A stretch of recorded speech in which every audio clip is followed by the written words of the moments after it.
Today we are talking about how science cannot explain that which you are most familiar with. That is your mind, your consciousness.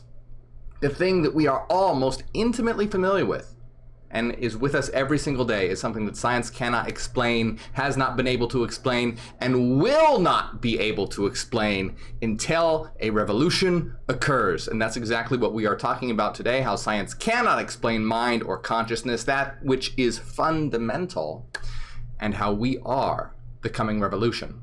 Now, what I want to do here is also, though, we're going to be looking at an article, a mainstream article, that also clearly says that science cannot explain consciousness and a revolution of mind is coming. And the reason why, I know a lot of you know this, but the reason why I like to do this is because I like to point out how even mainstream sources are beginning to wake up and beginning to see that this is true and inevitable.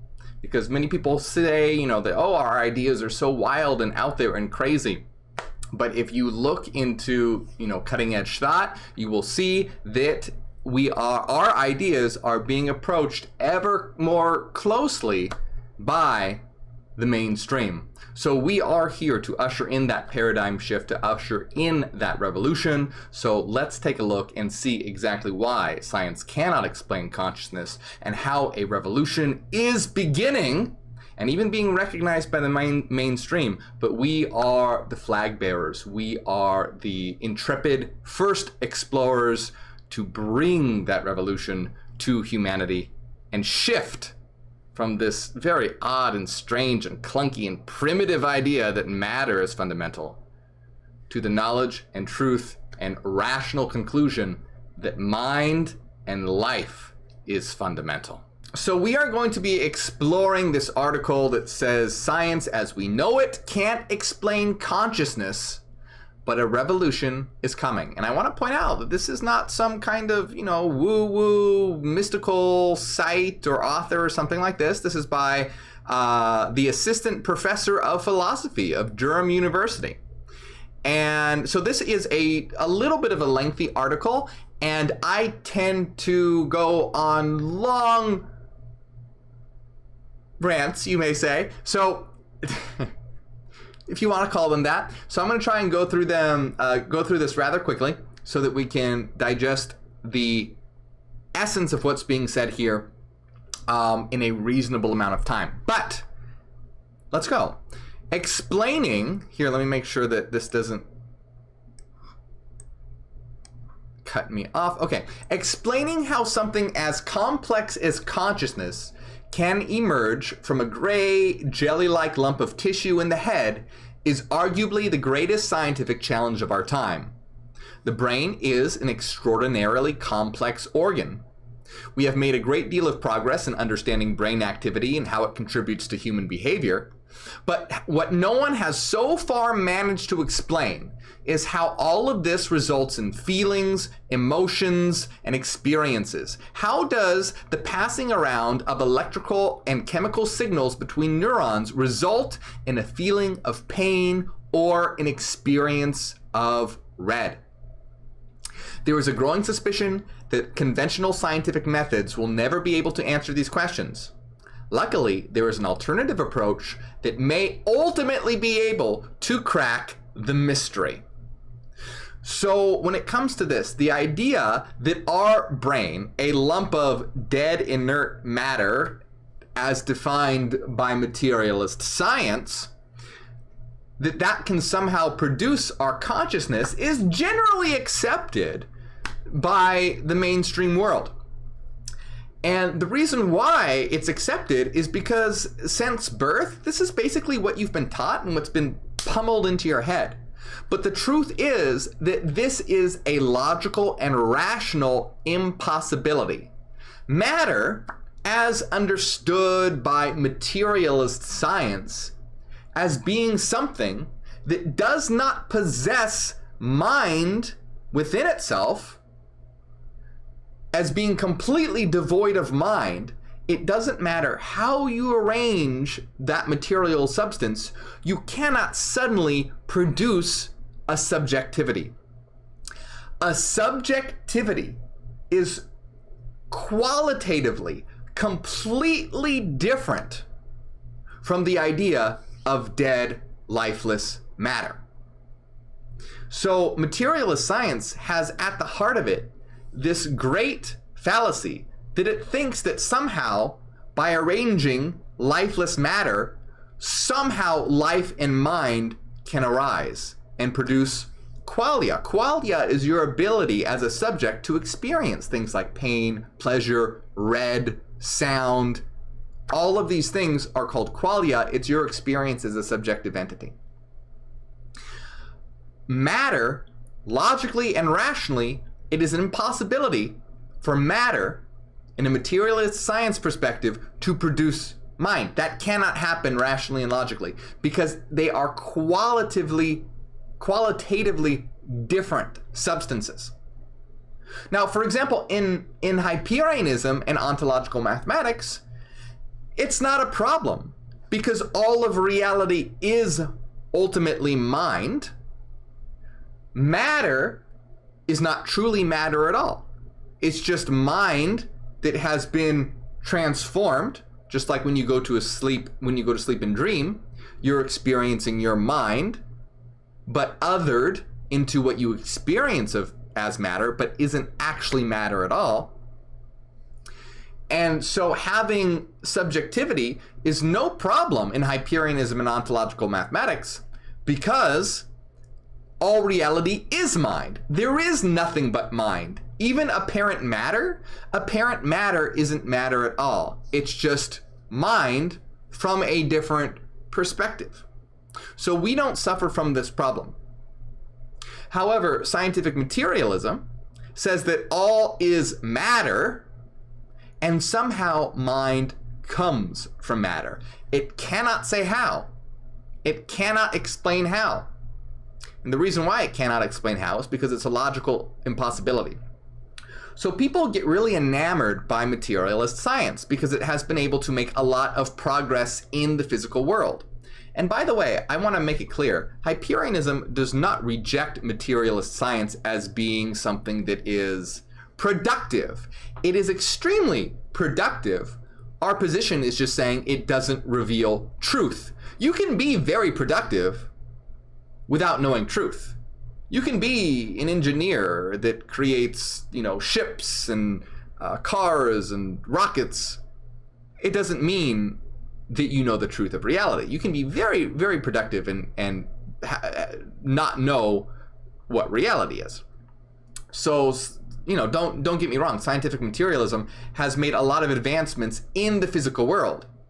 But people take this idea of success in the material world as meaning they understand reality.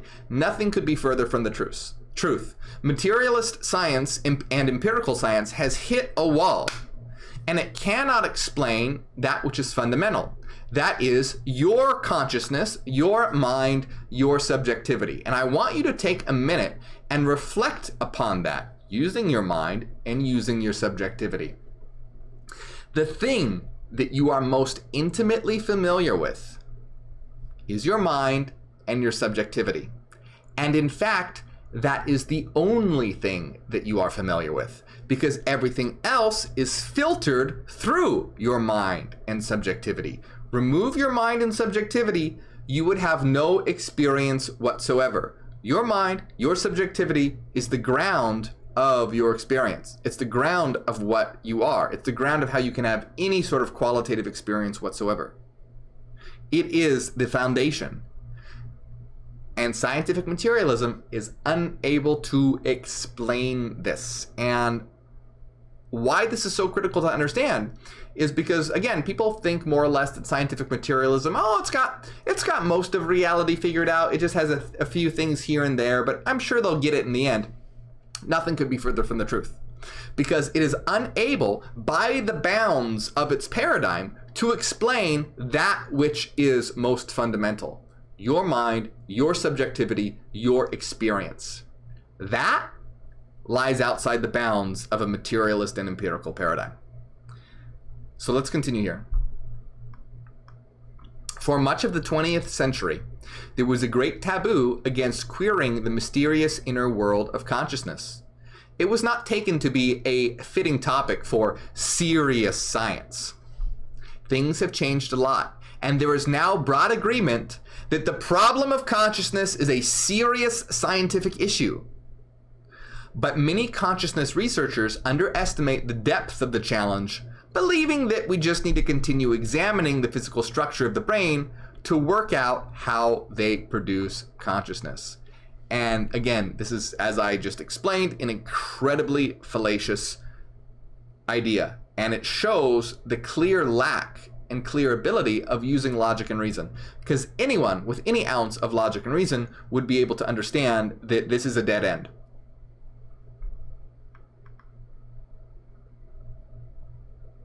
The problem of consciousness, however, is radically unlike any other scientific problem.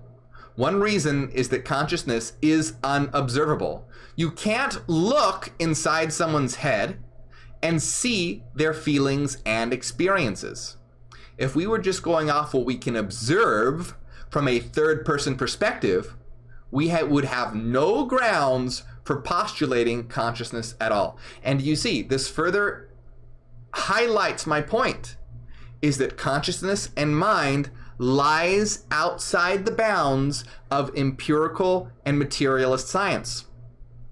Empirical science, the definition of empiricism, is that knowledge is gained through observation.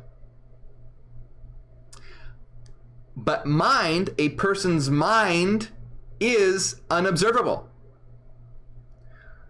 So by definition, consciousness and mind lies outside the bounds of empiricism.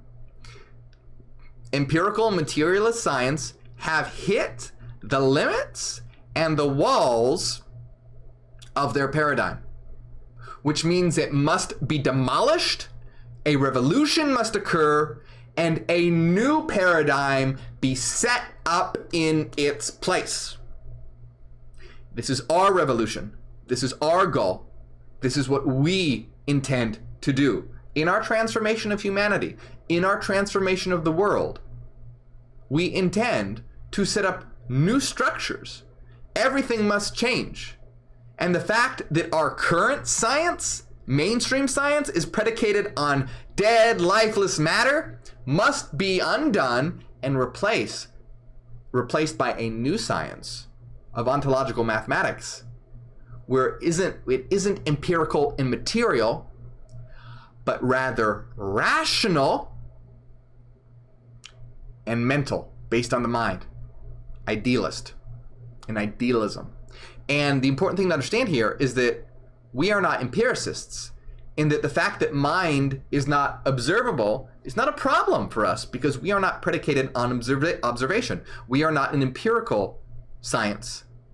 We are the science of the future, which is a rationalist science, which deals with concepts, and you can conceptually, rationally deduce the existence of mind. Because concepts is mind, reason is mind. So you use mind to explore mind. In empiricism, you use the senses to explore the physical world. Do you see the difference? In empiricism, you use the senses to explore the physical world. Do you see how that cuts one off from being able to incorporate mind? Mind is outside the system. In our system, we don't use senses to explore the physical world as our epistemology. We use reason to understand mind. Reason, concepts. Do you see how senses are associated with the physical world? Concepts, reason, is associated with mind. And we can use our reason and use our rational concepts to understand mind, which is mind understanding itself. It's self-reflective, metacognition. And then we can understand the physical world by understanding that the physical world isn't actually physical, but simply a transformation of mind. Now, that's not to say senses are useless. Senses are very helpful. we'll fall into a pit if we're not using our senses, like Thales staring at the stars and falling into a well. Our senses are very important, but they don't reveal truth. Do you see there's a difference? There's a difference between pragmatism, what is practical and what is useful, and what is true. Senses and empiricism, it's useful. You can build rocket ships. You can create technology. It's useful, and that's great. Not knocking that at all. But it cannot reveal truth, because truth is not physical. Truth is not empirical. Truth is necessary, rational, and mental. I'm gonna have to hurry here because I just these when I get going, I get going. I'm sorry. You know what? No, I'm not sorry. Watch it and enjoy it and like it and love it. So, continuing here. Of course, let's see. Okay, so trying to move on quickly here. In the unique case of consciousness, the thing to be explained cannot be observed. We know that consciousness exists not through experiments, but through our immediate awareness of our feelings and experiences. And we can also know that mind exists through rational deduction. Sensory experience, I want to emphasize here that sensory experience is not necessary. If we have our conceptual apparatus, we would require no sensory experience whatsoever. We wouldn't need to be able to see, hear, touch, smell. We could have all that cut off. But if our conceptual capacity were still intact, we could deduce the existence of mind and consciousness.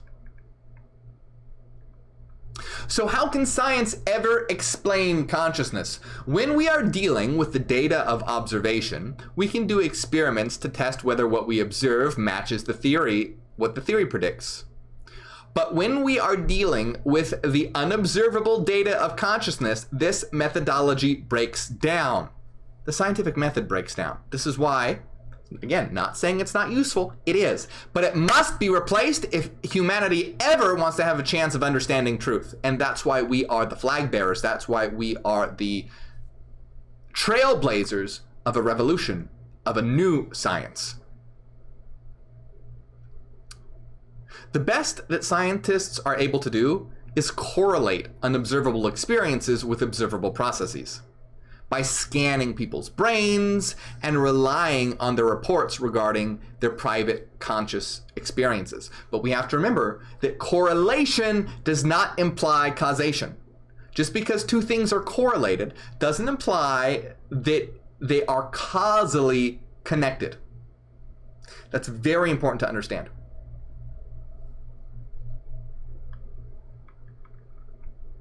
By this method, we can establish, for example, that the invisible feeling of hunger is correlated with visible activity in the brain's hypothalamus. But the accumulation of such correlation does not amount to a theory of consciousness.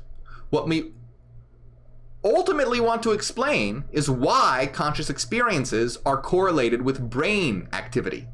Why is it that such activity in the hypothalamus comes along with a feeling of hunger? Now, this is completely and easily explained in Hyperianism and ontological mathematics. The brain relates to mind. Remember, in Hyperianism, you are an eternal mind that exists independently and eternally from anything physical. The mind links to the body and uses the brain as a mechanism to which to interact with the physical world. So using a metaphor, the brain is like a video game controller that you as a mind use to interact in the game world. Remember, this is a metaphor. But the brain that's why there is a correlation between mental states and brain states. Because the brain is that controller that allows you to interact with and immerse yourself in the physical world. Just like when you put on a VR headset, you are suddenly immersed into the VR world. Are you the VR headset? No, you're something much more than the VR headset. Same thing with the brain in a physical body and your senses. It immerses you as an eternal mental being into the holos, the so-called physical world. But does that mean that you are your body and your brain? No. Just like you aren't the VR headset, you're so much more. You are not your physical body and the brain, your avatar. You are so much more. And this is understood logically and rationally. One can logically and rationally deduce this. This isn't any kind of mystical woo-woo new age nonsense.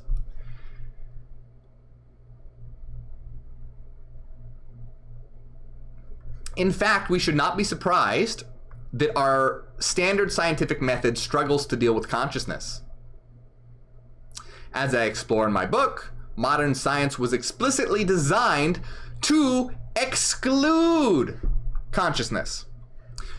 Before the father of modern science, Galileo Galilei, scientists believed that the physical world was filled with qualities such as colors and smells, but Galileo wanted a purely quantitative science of the physical world, and he therefore proposed that these qualities were not really in the physical world, but in consciousness, which he stipulated was outside the domain of science. And the reason why I emphasize this so much is because I want you to remember what we are reading here is very much in line with what we speak about in Hyperianism and ontological mathematics. It's not exact. We are much more developed and further ahead than what's spoken about in this article. Much, much more. But there are some commonalities here. And the reason why I'm emphasizing this so much is people often ridicule some of the things that we say when it is the things that they ridicule aren't even the radical elements of our philosophy. It's what people would know to be true if they took, higher courses in philosophy and physics and whatnot, in even, high-level college courses. You would be taught this, but this world is so backwards and unintelligent and mired in ignorance and darkness that they can't even recognize what should be clearly understood. So anyway, modern science was explicitly designed to exclude consciousness. Galileo wanted a purely quantitative science of the physical world. He proposed these qualities were not really in the physical world, but in consciousness, which he stipulated was outside the domain of science. This worldview forms the backdrop of science to this day. And so long as we work within it, the best we can do is establish correlations between the quantitative brain processes we can see and the qualitative experiences that we can't, with no way of explaining why they go together. And of course in Hyperianism we can. We can bridge the gap between mind and matter through the Fourier transform, the frequency functions versus space-time functions. Now, we continue here. To mind is matter. I believe there is a way forward, an approach that's rooted in the work of the 1920s by the philosopher Bertrand Russell and the scientist Arthur Eddington. Their starting point was that physical science doesn't really tell us what matter is. This may seem bizarre, but it turns out that physics is confined to telling us about the behavior of matter.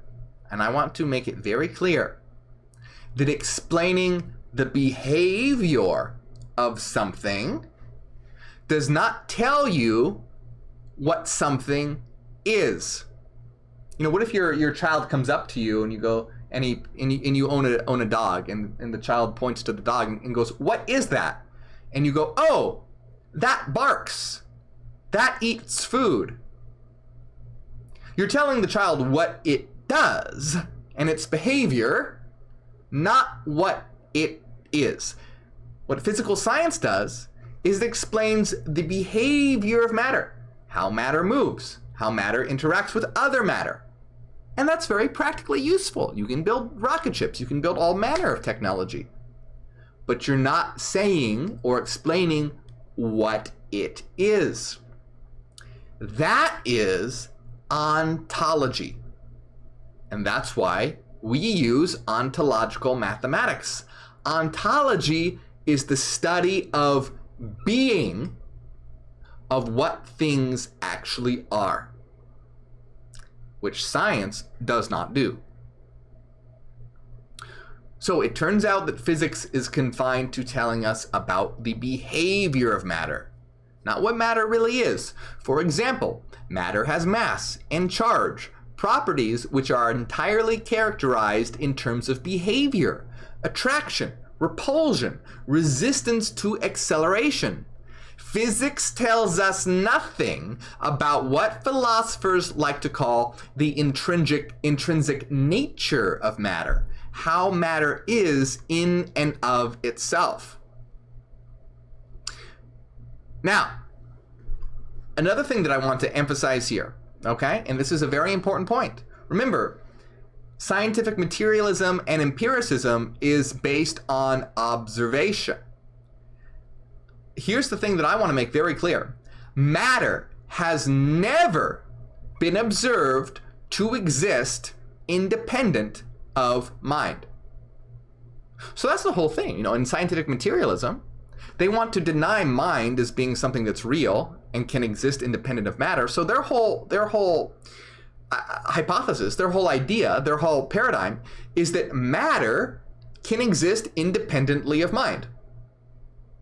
Their whole idea is that matter can exist without mind. Matter doesn't need mind for existence.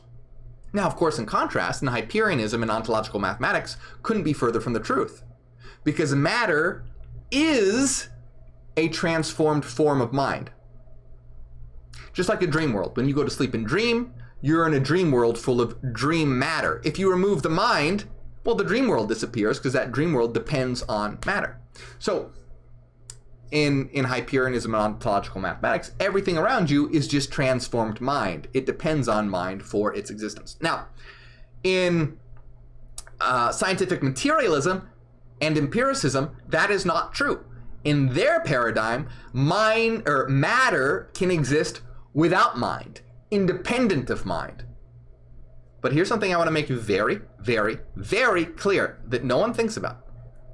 Matter has never been observed to exist independently of mind. And you might be thinking, well, what do you mean matter has never been able to exist, observed to exist independently of mind? I'm looking at matter all around me. Isn't that matter existing independently of mind?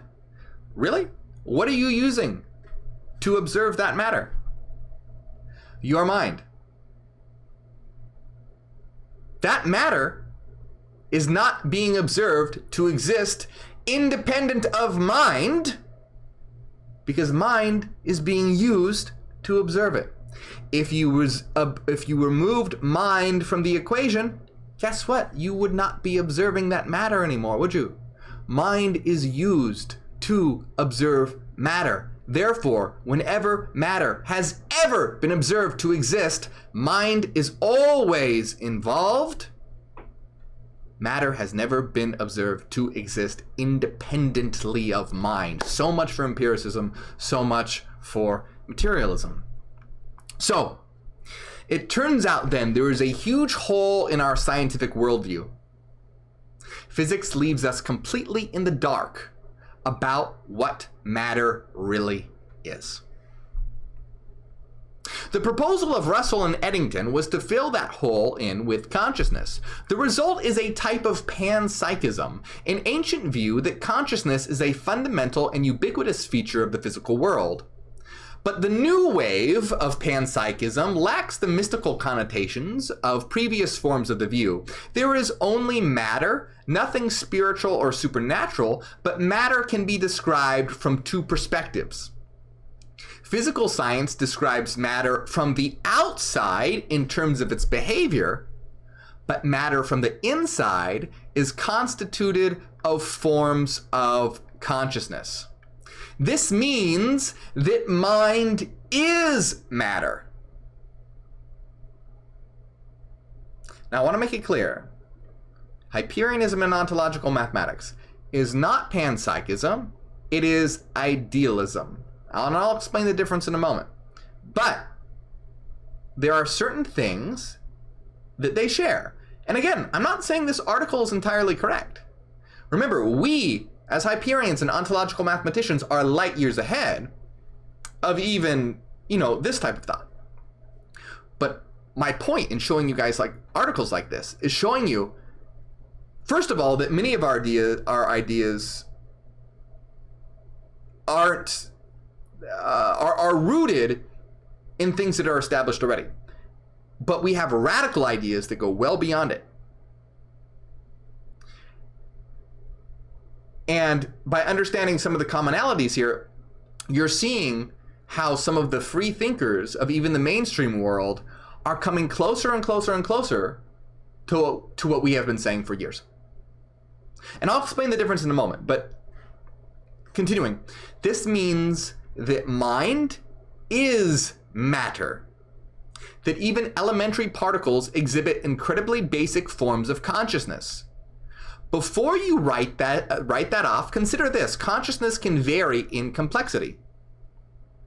We have good reason to think that the conscious experiences of a horse are much less complex than those of a human being, and the conscious experiences of a rabbit are less sophisticated than those of a horse. As organisms become simpler, there may be a point where consciousness suddenly switches off, but it's possible that it just fades but never disappears completely, meaning even an electron has a tiny element of consciousness. All right, a couple things that I want to say here. First of all, notice there are a lot of commonalities between what we say and the fact that they are saying that materialism is false and that mind is matter. But here I want to emphasize some important differences, and that is the difference between panpsychism, which they are describing, and idealism, which is what Hyperianism and ontological mathematics is.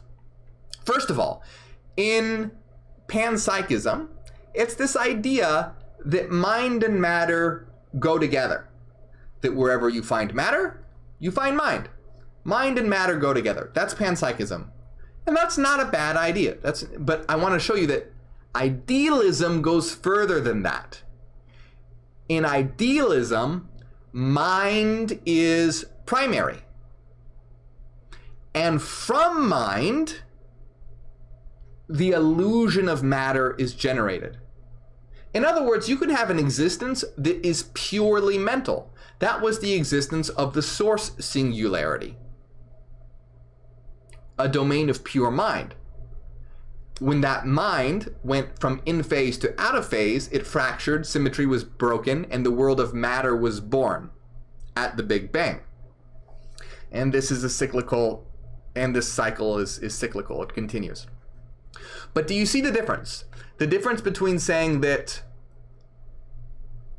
mind and matter go together and as opposed to mind is fundamental and from that matter arises. So in both cases, matter is mind.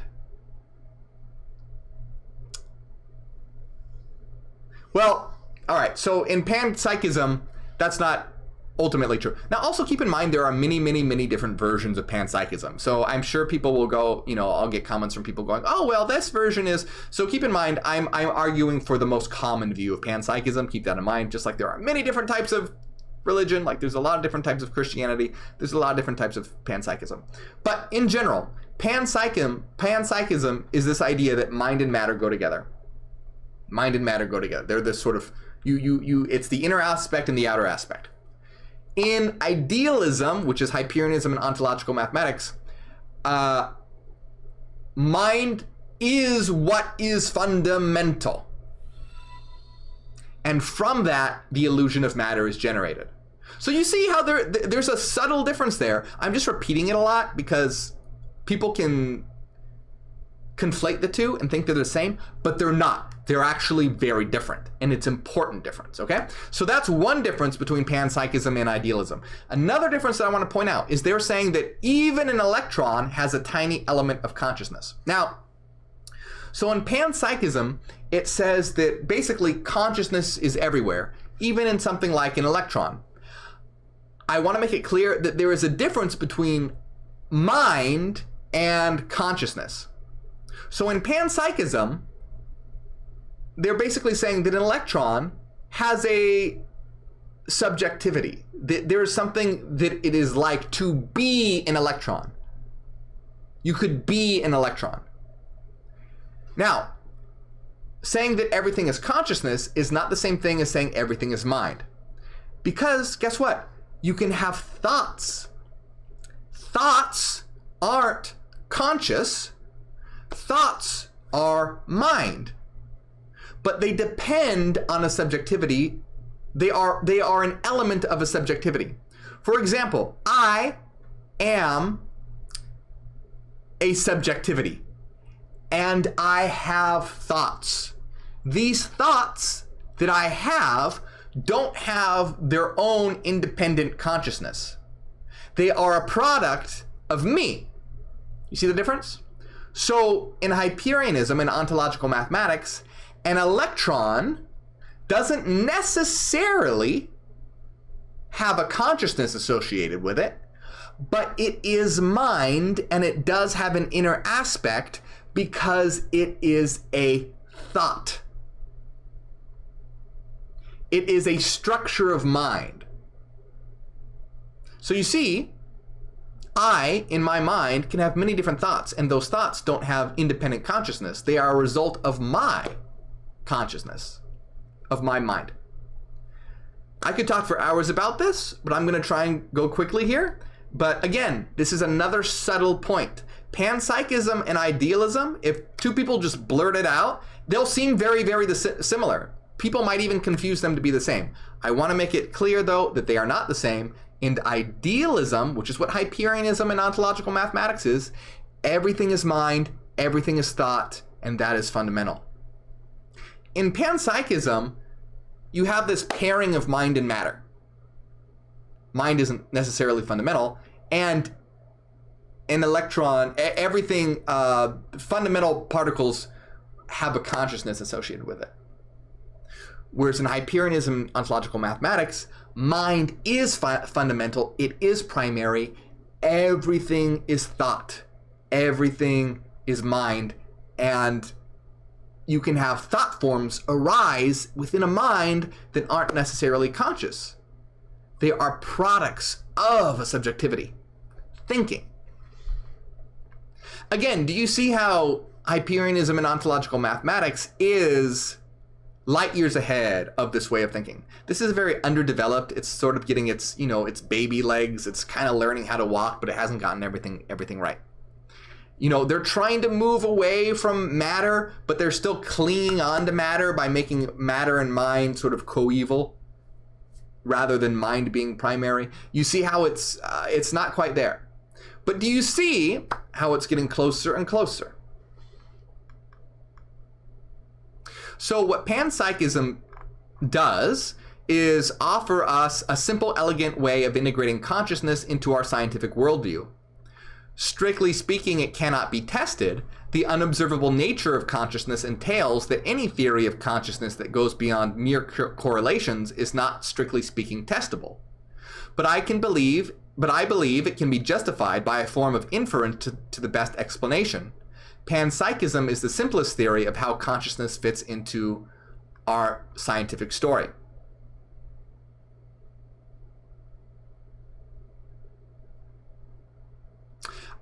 Quickly speaking, remember, we're not Panpsychism, but our system, idealism, is it physically testable? No, because mind is not physical, so it cannot be physically testable. But it can be rationally known. So there's a difference between evidence and provability. So you can have proofs, rational proofs, that trump evidence. You can reason is above and higher than evidence. You can have evidence of things that are incorrect. If you go to a magic show and watch someone, change water into wine, you're gaining physical evidence of something that's incorrect. You watch someone disappear and levitate. All of this is it's rudimentary. It's not very rigorous physical evidence, but I'm using this as a very extreme example to show you how evidence can be wrong. Induction and evidence is never 100% true. It's only ever an approximation.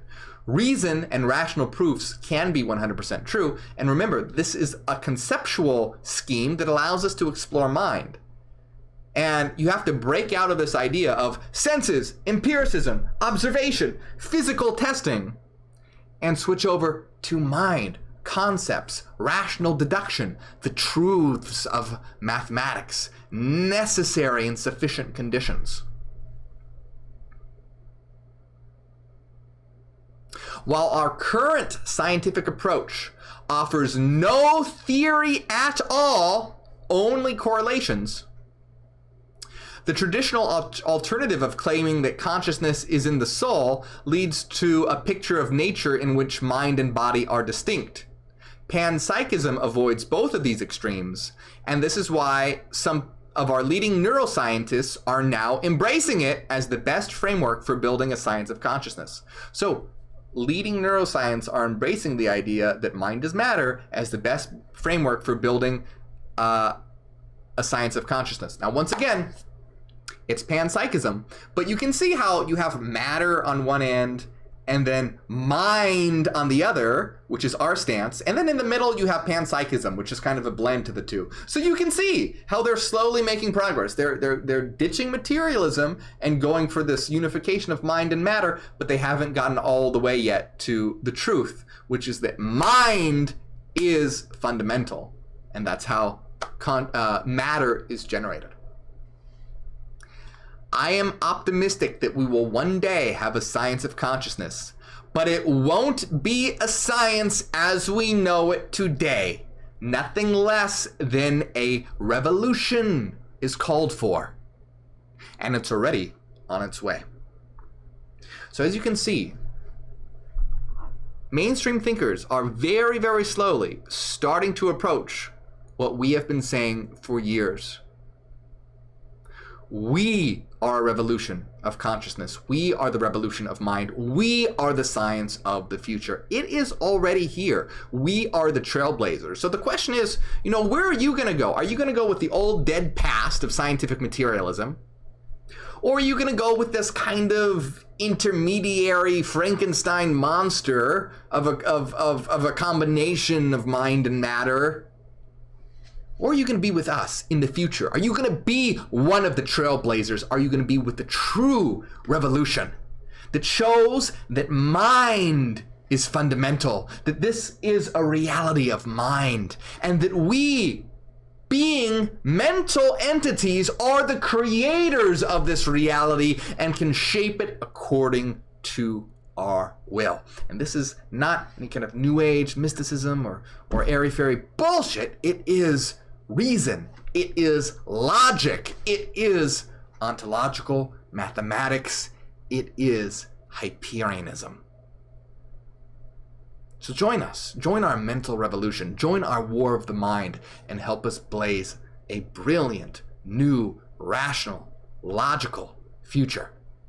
I want to give a big shout out to our top supporters on Patreon, especially Kuro Kumo, Timothy, Rex, Naruda, Rupfu, and Renaissance Fairy, our newest contributor. Thank you so much. And everyone else, all our top supporters and all our supporters in general, thank you. If you want to support on Patreon, consider doing so. You'll get access to our weekly secret live streams, other things like my lecture notes.